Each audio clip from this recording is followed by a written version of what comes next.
Okay, so we've got our clips synced up, we've got our bins in order. Now we'll look at how to start tagging our clips to make them easier to navigate. Everything we've been doing so far falls under the category of Edit Assistant. Typically, an assistant will be responsible for setting the project up, syncing clips, sometimes cutting a select reel, which is a subject for another project entirely, and marking up and making notes so that the editor can navigate large projects with maximum efficiency. Essentially, making sure that the editor can get started on the project and begin working as fast as possible. Time is expensive, and especially in post-production, so working inefficiently quickly racks up the cost. We're going to look at metadata in this lecture, as it's something that can be extremely useful but can be ignored, especially by self-taught and independent filmmakers. Metadata is essentially a set of information that tells us all about our files. Metadata can tell us almost anything about our assets, right down to the lens and the camera that was used to capture it, provided that that information was recorded. We're going to look at simple metadata and tagging, which will make our lives easier further down the line. So the first thing I'm going to do is click on the metadata tab in the upper right here. Now it's currently empty, so I need to select a clip down in our bin. And when I do this, I can now see everything from the codec to the frame rate, resolution, duration, timecode, a lot of quite useful information. And this can be quite good for troubleshooting. You can sometimes find out what's going wrong just by looking at the media like this. A lot of the time it can be a frame rate or a codec issue. But there's a lot more to this, so we're going to take a closer look. Now we're currently viewing the bin in icon mode and we don't want to do that. So I'm going to click this bullet point option here, and we're going to view it in list mode, because list mode also allows us to see all kinds of metadata fields. Now the metadata field we're really interested in right now is not currently visible. So I need to right or control click on one of these names at the top of the column, any one will do, and this will open up a great big list of all the different metadata fields that we can see down here. And the one that I want is description. Now, in my case, the description field has appeared right here next to real name, but yours might not have turned up so easily. So I'm just going to drag this back here, and we'll see how we can move these columns around. So if what you're finding is that you've just right-clicked to reveal description and you can't actually see it down here, there's a zoom bar or a scroll bar down here, which we can just drag to the right until we find the description metadata column. Then we just left-click the name description and drag it to the left. And it's a bit sluggish, but it will get there. And I want to drag this right the way back to the start and drop it next to clip name, because this is the metadata field we're going to be using in this exercise. Also, you may find that description is kind of shrunk down to begin with, so what you can do is there's a thin grey dividing line between all these columns. You can click on it and left click to scale it out so that we can see what is here. Now you'll notice that I've already filled in a number of these clips for you, and that's to give you a reference for what we're aiming for with this exercise. There's also quite a few of these clips which have not yet been filled in, and we're going to do a few of these in this exercise. We're also going to cover a more efficient way of doing this, where we can tag multiple clips with the same metadata input in the next lecture as well. So let's take a look at what we've got. What I want is something with, there we go, a clip like this. So let's take a look at what we have in our description field here. We have the angle notation, we have the characters, and then we have a brief description of what's going on. Now obviously it doesn't need to be super detailed, because you can fall into the trap of spending so much time organizing your project that you're wasting time. You spent more time organizing it than you needed to, and the time you spend isn't really being refunded later on when it's more easy to navigate. So we're going to keep it simple. So angle, characters, brief, and I mean very brief, description of the action in the shot. So this is what we want to add to all of these empty clips. So first off, let's make the empty clips easier to find.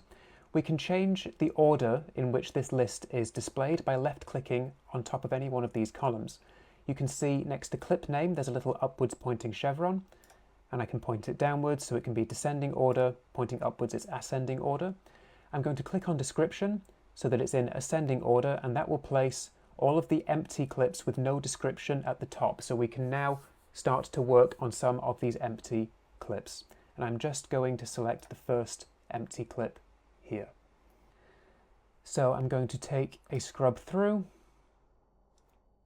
and this is a panning mid shot of Wayne on the exercise bike with the trainer encouraging him. So I want to fill this description in here. To do that, I just left click and I just type in. So I'm going to say tracking. I'm a very bad typist. Tracking shot of Jim, patrons, and Wayne on bike. Trainer encourages Wayne. And you can see that now goes down to these other similar clips which are tagged like this as well. So we just go through and we type into these. So this would be a mid close-up, so that's an MCU of Wayne on exercise bike. Trainer encourages Wayne. And then that puts it down, Trainania. Okay, I will just fix that horrible typo. And encourages has gone wrong as well. There we go.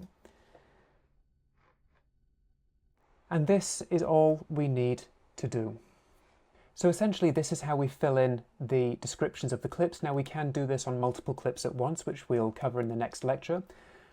What I just want to talk about next is the clip name down here, what exactly this means. Why do these have seemingly odd sets of numbers? Why is this V1, A01, etc.? So let's talk a little bit about some simple naming conventions and about clip names and file names. So I've renamed all of the clips in Resolve according to the clapperboard. So let's take a look at one of these unnamed clips and we'll just go over the clapperboard numbers and what they mean and what the naming convention here means with these numbers. The way I've named these clips is first it's the scene, then it's the slate or the shot, then it's the take. So 01, scene 1, 18, slate or shot 18 for the day, and take 01. Now what you'll see is we have a roll number on the clapperboard here, which I've not used in my naming conventions. I always use scene instead, but we do have slate and take numbers. So let's just talk a little bit about what slate and take numbers mean on a clapperboard. So let's talk a little bit about the slate or the shot number. This is the number of the shot you're currently on for the day. Every time the camera moves, this number increases by 1 because then we're on a different angle. And it does not reset back to 0 until we're on a new day of shooting, even if we change location. It has to change back to 0 when there's another day. That's really important. And the reason we do that is because if it goes back to 0 several times in a day, it's a lot easier for shots to go missing and not get spotted when we copy everything across at the end of the shoot. So if I go from 1 to 50 and see that 34 and 35 are missing, that's very obvious. But let's say I go from 1 to 25 twice, anything after the first 25 could be missing and I just wouldn't know. So it's easier to lose clips and lose information if we reset our slate number improperly like that. So it's just the number of the shot for the day. That's all the second number is. And the last one is the take number, which is fairly simple. The take number increases by 1 whenever we stop recording, because the next time we record will be a new take for that shot. The take number resets back to 1 every single time the slate number changes, because obviously it will be the first take of the new shot, the new angle. So I'm now going to tag up this clip in the clip name with 01 because it's scene 1, dash 14, shot 14, dash 03 because it is take 3. And that's what these numbers down here on the clip names mean. And I just go ahead and do the same thing for this clip as well, 01, 14, 02. And that is how these simple naming conventions work. Now, this is a good, solid naming convention for all kinds of simple and intermediate projects. If you encounter someone with a different pipeline, by all means, go ahead and adopt that. The point is to fit into whatever pipeline you find, right? So you need to be able to adapt to that, but this is a good place to start, for short films, festival films, stuff up on YouTube that's not, a very big production, that kind of thing. It will do you just fine. So the last thing I want to talk about is the difference between clip names and file names, because this is really important and there's a potential for things to go horribly, horribly wrong here if we don't understand the difference between the two. What you will notice is that this column here is marked clip name. Now, I can actually expose the file name field if I want to, which is right up here, and you'll notice the file name here is always V1AO1 whatever. So what is the difference between clip and file name? So the file name is the name attached to the file as it came out of the camera. Even though I've changed the clip name in Resolve, if I go back to my hard drive and look at the actual Rush files, we'll see them with these names. Changing the clip name in your choice of editing software, not just Resolve, but literally anything else, will never change the file name. And that's extremely important because we typically never want to change the file name. Changing the file name can cause all kinds of catastrophic workflow errors, especially if color grading and or visual effects are involved. That's really important that we understand that. The file name, we just leave it alone, and then we change the clip name to make it easier, or to make everything easier to navigate within Resolve. The clip name is a reference unique to your editing software. The software attaches a different name to the file and then shows you that, and you work with that as a reference from that point onwards, but it does not change the file name, and that's super important.